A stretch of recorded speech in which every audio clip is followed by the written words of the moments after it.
Assalamualaikum warahmatullahi wabarakatuh. Saya Nur Aziza Handayani dari Ekonomi Syariah Reguler 3. Di sini saya akan menjelaskan tentang amar ma'ruf nahi munkar dan jihad. Bagaimana konsep amar ma'ruf nahi munkar? Bagaimana konsep jihad dalam Islam? 1. Konsep amar ma'ruf nahi munkar. Islam memang mengajarkan amar ma'ruf nahi munkar. Dalam firman Allah Subhanahu wa taala, Quran surah Ali Imran ayat 102 dan ayat 110. Dan hendaklah ada di antara kamu segolongan umat yang menyuruh kepada kebajikan, menyuruh kepada yang makruh, dan mencegah dari yang munkar. Merekalah orang-orang yang beruntung. Kamu adalah umat yang terbaik yang dilahirkan untuk manusia, menyuruh kepada yang makruh dan mencegah dari yang munkar, dan beriman kepada Allah. Selain dua ayat di atas, juga terdapat hadis riwayat Muslim yang dijadikan sebagai dalil tentang ajaran amar ma'ruf nahi munkar.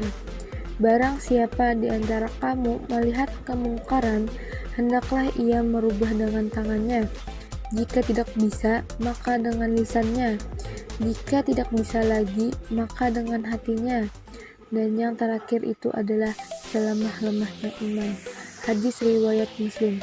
Perlu kita pahami bersama bahwa ajaran amar ma'ruf nahi munkar bukan tanpa metode dan mekanismenya sesuai dengan tatanan kehidupan masyarakat.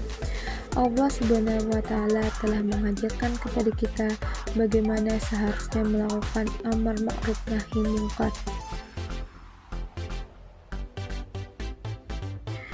Konsep amar ma'ruf nahi munkar dalam konteks kehidupan berbangsa dan bernegara Indonesia.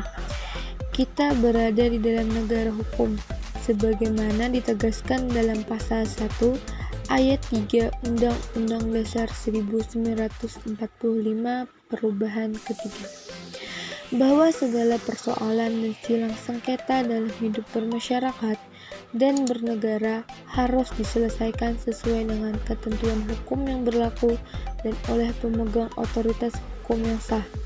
Oleh karena itu, dalam negara hukum tidak ditoleri setiap perbuatan main hakim sendiri dengan dalih amar ma'ruf nahi munkar.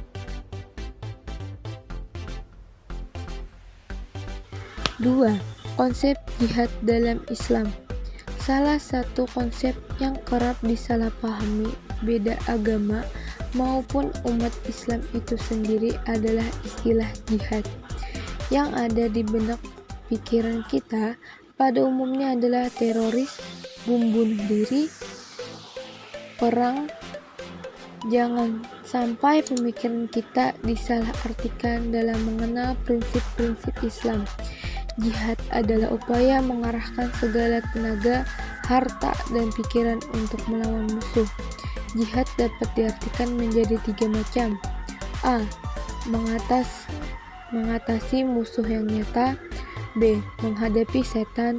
C. Menantang nafsu yang ada di dalam diri sendiri.